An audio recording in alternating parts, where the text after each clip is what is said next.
Pantesan susah untuk sukses. Hai, ketemu kembali dengan saya, Hendra Chen dari channel Breakthrough Academy. Sebelum kita kupas apa sih pengaruhnya sebuah self image dengan kesuksesan dalam penjualan, silahkan subscribe, like, dan jangan lupa nyalakan loncengnya.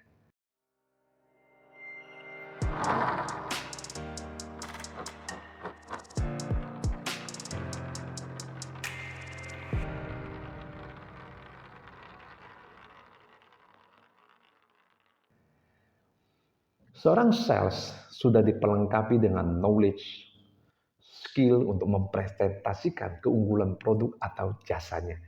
Keunggulan produknya dibanding dengan kompetitor.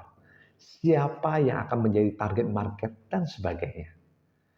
Namun yang menarik adalah kadang-kadang orang yang punya background bagus, kenalannya banyak, list namanya banyak, database-nya banyak, kok nggak sukses-sukses banget. Secara logika itu harusnya dia suksesnya lebih, betul ya. Namun ada yang kayaknya biasa banget gitu ya, backgroundnya biasa banget, mungkin tanda kutip nggak gitu pintar ya, tapi suksesnya luar biasa. Ya, yang satu luar biasa, yang satu luar binasa gitu ya. Ada apa? Oke, ada apa ya? Oke, jadi di video ini kita nggak akan bahas logik ya. Nggak akan bahas logik. Kalau Anda lihat video saya cara sukses dengan alam bawah sadar, Anda akan tahu bahwa logik itu ya porsinya sangat kecil.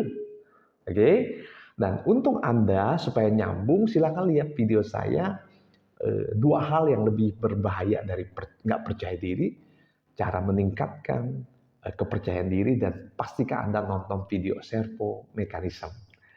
Oke, nah ini contoh kasus ya. Ada satu orang yang takut jualan, ya takut jualan. Oke, setiap mau jualan dia sakit perut, setiap mau closing dia sakit perut, sampai masuk rumah sakit. Waduh, dokter bilang begini, kamu mah banyak pikiran, stres. Nah, ini disebut sebagai psikosomatis. Jadi pikiran ini bisa mempengaruhi sampai fisik. Ya, mempengaruhi sampai fisik, apalagi cuma mempengaruhi tentang kesuksesan atau kegagalan. Ini contoh kasus yang pertama. Contoh kasus kedua, ya. Orang ini punya kenalan banyak banget, ya, kenalan banyak banget. Kalau dia datang, dia jelasin, mungkin ya, 50-50, ada yang mau, ada yang nggak mau. Namun dia tidak bisa melangkah, tidak bisa maju. Ya, dia punya motivasi yang besar untuk sukses, namun kayak nggak bisa maju. Kenapa? Dia sungkan. Oke, sungkan prospek, sungkan jualan. Oke, ini behaviornya ya. Ketika digali, kenapa sungkan?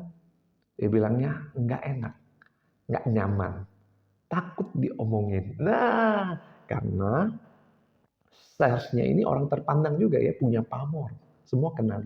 Takut diomongin, nanti dibilang, ah kamu datangin saya hanya eh, mau prospek saya gitu ya. Takut diomongin. Yang menjadi masalah adalah takut diomongin ini ya, takut diomongin. Nah, kemudian takut diomongin ini ketika lebih dalam lagi, emang rasanya kayak gimana sih? Kok bisa sih kayak takut diomongin gitu ya? Dan saya sering memprovokasi orang dengan sebuah pertanyaan ya. Kalau Anda lihat video saya tentang uang perlu saya, cara jadi magnet uang, saya selalu nanya sebuah pertanyaan seperti ini. Bagaimana jika di seluruh dunia orang ngomongin kamu? Saya marah. Saya benci. Nah, itu namanya melekat. Selama Anda melekat, selama orang tersebut melekat, dia diperbudak. Dia menjadi budak dari emosinya. Oke. Oleh sebab itu namanya kesadaran itu sangat penting ya. Oke.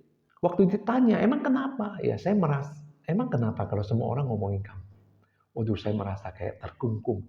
Saya merasa kayak nggak berdaya. Saya merasa kayak nggak bebas. Nah, ya, kalau Anda yang sudah baca buku saya yang kedua, Mind Frame, ya, Mind Frame, Anda tahu ini apaan. Oke. Kemudian ada yang lebih dalam lagi, baru masuk ke self image. Saat Anda merasa terkungkung, saat Anda merasa terbelenggu, saat Anda merasa nggak berdaya, Anda memandang diri Anda sebagai apa? Nah, tiap orang berbeda, jangan dinalar. Saya saya kayak orang lumpuh, saya kayak orang yang terhina, saya kayak orang yang miskin, saya kayak orang yang eh, dikucilkan. Nah, itu self image-nya. Selama dia memandang dirinya sebagai orang lumpuh, dia nggak bisa sukses. Mana sih ada orang lumpuh yang sukses ya? Secara mentalnya ya. Ini saya ngomong secara mental bukan secara fisik ya. Nggak bisa. Bagaimana dia bisa sukses kalau dia merasa dirinya dikucilkan? Siapa yang mau terima dia? Oke, nah self image ini perlu dibereskan, ya, perlu dibereskan. Uh, jadi self image-nya perlu dibereskan, kemudian perasaan terkungkung dan sebagainya itu perlu dibereskan. Oke, ya, kalau peserta kelas di Money Coaching Advance ya, biasanya kita sekitar 4 jam beresin kayak ginian ya. Bisa sekitar 20 sampai 30 blocking sekaligus dibereskan. Oke, bereskan sehingga orang merasa, lega banget, luar biasa. Ya, jadi kalau Anda pengen tahu lebih banyak, Anda mungkin bisa lihat video saya cara menghilangkan mental block. Ya, Anda bisa cek itu sebagai referensi dan Anda bisa cek juga video saya tentang kenapa saya mudah tersinggung. Oke, jadi kalau misalkan self image-nya bagus, feeling-nya bagus, perasaannya bagus, program pikirannya bagus, belief system-nya bagus, maka sangat mudah untuk sukses. Oke, sekarang saya mau kasih sebuah skenario yang berbeda. Contoh, self image-nya udah berubah. Saya orang yang menyenangkan, semua orang suka sama saya, gitu ya. Semua orang suka sama saya, semua orang senang. Saya dimanapun, Anda bisa memandang diri Anda sebagai orang yang terlalu di welcome, terlalu diterima. Berapa peluang sukses? Pasti jauh lebih besar dibanding self image-nya kecil gitu ya, self image-nya orang terbuang, terkucilkan, ya ditolak dan sebagainya. Ya gimana pendengar? Bedanya rezekinya bagai bumi dan langit. Oke?